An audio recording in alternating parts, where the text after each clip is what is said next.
السلام علیکم ورحمۃ اللہ وبرکاتہ۔ چند باتیں عرض کرنے کے لیے پھر حاضر ہوا ہوں۔ پاکستان کے تناظر میں ہم مختلف بات کرتے ہیں، ممکن ہے آپ کو پسند آتی ہو یا نہیں۔ ہم نے ایک سطر میں کہہ دیا تھا کہ عدالت اعلیٰ آئین کی بالادستی کو قائم رکھے گی، اور ایسا ہی ہوا۔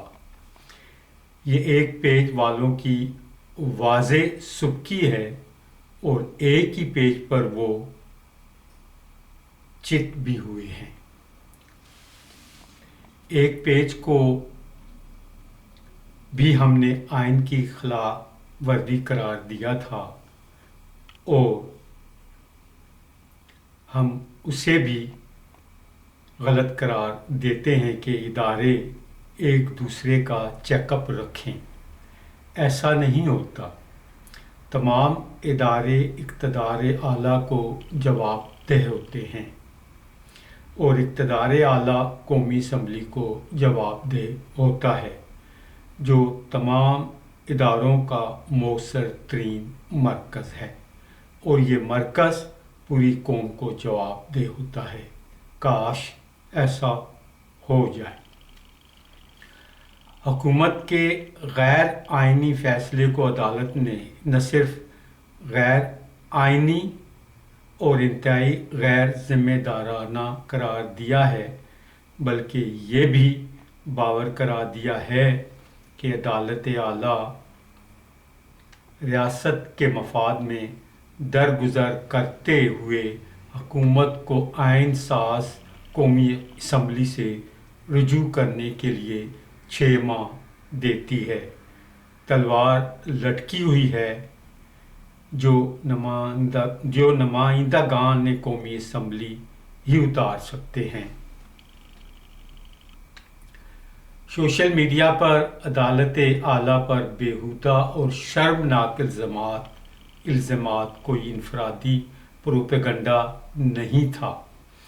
وہ اپنے ہی کرایہ دار اچھی طرح جانتے ہیں جو اس میں ملوث ہیں، اور اپنی ریاست کے دیگر ستونوں کے خلاف ایک ادارے کی بالادستی کو ہر صورت میں قائم رکھنا ان کا نصب العین ہے، اور وہ ہر حربے سے اپنے مقاصد کے لیے متحرک ہو جاتے ہیں۔ حتیٰ کہ مخالفین کو ایسے کیمیکل کے ذریعے اپاہج اور لا علاج امراض میں مبتلا کر دینا ایک آسان اور محفوظ جرم بھی گردش میں ہے، جو ابھی ڈاکٹروں کی تحقیق میں ثابت نہیں ہو سکتا۔ آج یہ ایک مفروضہ اور محض دیوانے کی بڑھ ہے، لیکن وقت اس کو حقیقت ثابت کر دے گا۔